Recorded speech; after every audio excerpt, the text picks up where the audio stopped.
কিন্তু তার আগে আমার একটা ছোট্ট প্রশ্ন আছে। প্রশ্নটা হলো এই যে প্রত্যেকটা স্টুডেন্ট সন্তান অথবা অন্য কোনো অপহরণের ঘটনা যদি ঘটে আমাদের সমাজে, সেক্ষেত্রে সবসময় অপহৃত আত্মীয় স্বজনের পক্ষে প্রধানমন্ত্রীর কাছ পর্যন্ত পৌঁছানো সম্ভব নয়, অথবা প্রধানমন্ত্রীর দৃষ্টিগোচরও করা সম্ভব নয়, অথবা প্রধানমন্ত্রীকে এই কাজই করবেন তাও তো করতে পারেন। আমার কথা হচ্ছে যে এই ধরনের কাজে প্রধানমন্ত্রীকেই এই কালচার থেকে আমাদের পক্ষে বেরিয়ে আসা সম্ভব কিনা, কারণ প্রমাণ তো হয়েছে যে পুলিশ চাইলে আপনি এটা নিয়ে আপনার মূল্যায়নটা কি জানতে চাই? জি, অবশ্যই।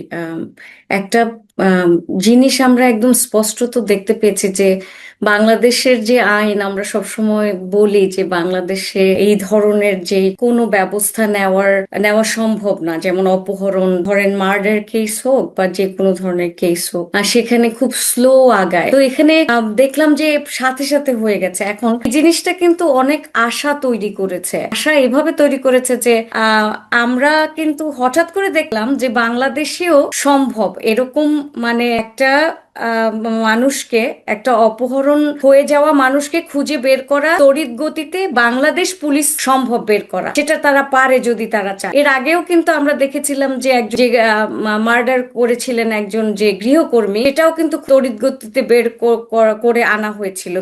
আজকের ঘটনাটা যেটা, সেটা একেবারেই আর কি বলতে পারেন যে উন্নত দেশগুলিতে যেরকম হয় সেরকম হয়। তো আমরা সবসময় ভেবেই নিয়েছি যে বাংলাদেশের মতো দেশের পক্ষে এই ধরনের কাজ করা সম্ভব না। দ্রুত কোনো আইনি ব্যবস্থা নেওয়া, দ্রুত বিচার হওয়া, বা দ্রুত কোনো মানে হারিয়ে যাওয়া ব্যক্তিকে বা অপহরণ করে নিয়ে গেছে এমন কোনো ব্যক্তিকে খুঁজে বের করা, এগুলি একেবারে ইম্পসিবল। বাংলাদেশে এগুলি সম্ভব না। এত ঘনবসতিপূর্ণ বাংলাদেশ তো, মানে খুবই খুবই কনজাস্টেড, এখানে কিন্তু খুঁজে বের করাও কঠিন। তো সেক্ষেত্রে এটা সম্ভব হয়েছে, কিন্তু এই সম্ভবটা কেন হয়েছে? পিএম ডাইরেক্ট বলেছে যে এটা খুব দ্রুত গতিতে সম্পন্ন করতে। তো এখন কোইন্সিডেন্টালি ওখানে কিন্তু লোকটা মানে সচিবালয় যে প্রাইম মিনিস্টারকে পেয়েছে, কিন্তু আপনি যে কথাটা বলেছেন যে সবসময় সে সচিবালয় বা যে কোনো জায়গায় সে প্রধানমন্ত্রীকে পাবে না, কিন্তু তারপরেও কি পসিবল কিনা এই ঘটনার মাধ্যমে কিন্তু আমরা বুঝতে পারছি যে পসিবল। এখন প্রত্যেকটা ক্ষেত্রে যে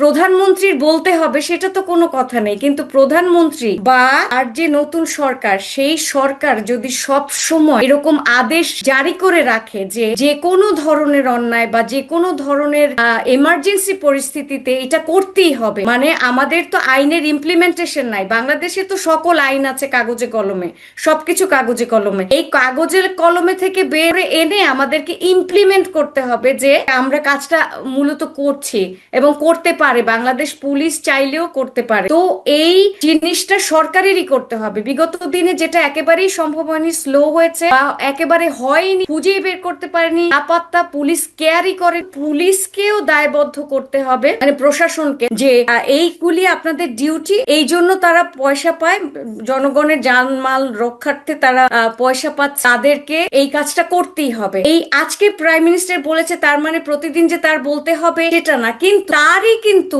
এবং তারই যে সরকার গঠন হয়েছে, যার উপরে যাকে ম্যান্ডেট দিয়ে দিয়েছে, এত হিউজ পরিমাণে ভোট দিয়ে তাদের প্রযুক্ত করেছে, এবং তাদেরকে এই ব্যবস্থাটা নিয়ে তাদের উপরে যে চাপানো যে আপনাদের এটা করতে, সেরকম ভাবে যদি তারা নির্দেশনা দেয়, আমি শিওর এটা এটা এখানে আমি এখন এটা আপনি একটু নিজে ভাবেন এই জিনিসটা, আসলে যে পুলিশ কর্মকর্তা এই বাচ্চাটাকে ম্যাজিকের মতো উদ্ধার করলেন তার নাম হলো ডিসি বাসুদ আলম। ওনার ব্যাপারে কিন্তু গত দুদিন ধরে ঢাকা বিশ্ববিদ্যালয়ে একটা আন্দোলন চলছিল ওনাকে অপসারণে। উনি ঢাকা বিশ্ববিদ্যালয়ের একজন ছাত্রের গায়ে হাত তুলেছিলেন।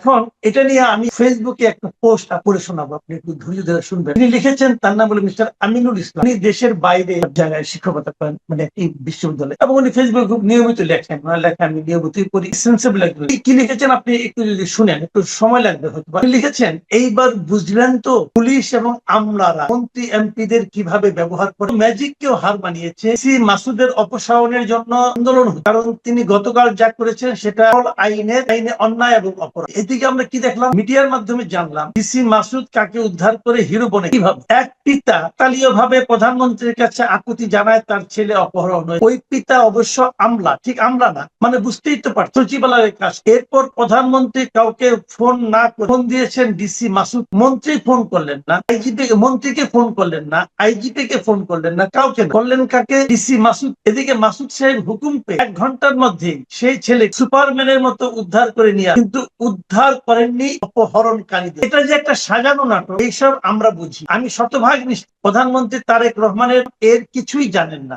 দেশে গেছেন 17 বছর পর, মাত্র 2 মাস হয়েছে। আমি 22 বছর বিদেশে থাকবে, মাঝে মাঝে দেশে যাই। জনাব তারেক রহমান এক জায়গায় 17 বছর বিদেশে ছিলেন, তিনি বুঝেই উঠতে পারেন নাই এই পুলিশ আমলারা কি জিনিস। আপনার আসলে কয়েকজন শিক্ষিত, কয়েকজন ব্যক্তিগত উপদেষ্টা দরকার। কাউকে না পেলে আমাকে ডাকবেন, কথা দিচ্ছি যাবো, কষ্ট হলেও দেশে যাবো। এদের কাছ থেকে 100 হাত দূরে থাকবেন। কালকেই টিকটকার ডিসি মাসুদকে অপসারণ করবেন। আজকে নাটক সাজানোর জন্য তাকে নিয়ে সিনেমা পাড়ায় নিয়োগ দেওয়া যেতে পারে। পুরো জিনিসটাকে কিন্তু অন্য একটা দৃশ্য উনি আমাদের সামনে তুলে ধরতে চাইলেন। এখন প্রশ্ন হচ্ছে 3টা। প্রথমত, আমরা যেটা বিশ্বাস করছি যে ডিসি মাসুদ এটা করতে পেরেছেন, আমরা খুশি। দ্বিতীয় হলো যে এই আমিনুল ইসলাম যেটা বললেন যে পুরো জিনিসটা সাজানো নাটক, প্রধানমন্ত্রীকে বোকা বানানোর জন্য, যাতে তার বদলিটা ঠেকানো যায়। 3 নম্বর হলো যে এই নাটক নয়, ঘটনা সোশ্যাল মিডিয়ায় এটাকে নাটক বানানো। এই 3টা প্রবণতা আমাদের সমাজে কি Wow.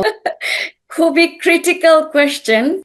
আচ্ছা, যদি প্রথম কোয়েশ্চেন যে যদি আর কি ডিসি মাসুদ কাজটি করে থাকেন, যদি সত্যি সে এরকম হিরোইক একটা তাহলে ইটস ওয়ান্ডারফুল। সেকেন্ডলি, সেটা তো ওয়ান্ডারফুল, সেটা আমাদের জন্য, আমার কাছেও সেটা একটা ওয়ান্ডারফুল আর কি। তো এটাকে একটা পাতানো নাটক, যেটা উনি প্লটটা কিন্তু উনি, আপনি যার কথা বলেছেন, উনি পুরো লিখেছেন নাটকটা একেবারে প্রথম from the beginning to end. উনি ক্লাইম্যাক্স সবকিছু যুক্ত করে টরে পুরা একটা স্টোরি লাইন কিন্তু সাজিয়ে দিয়েছেন, একেবারে ফুল, একেবারে সিনেমা কিন্তু উনি একটা বানিয়ে দিয়েছেন এখানে। আপনি দেখতে পেয়েছেন কিনা সিনেমা? যখন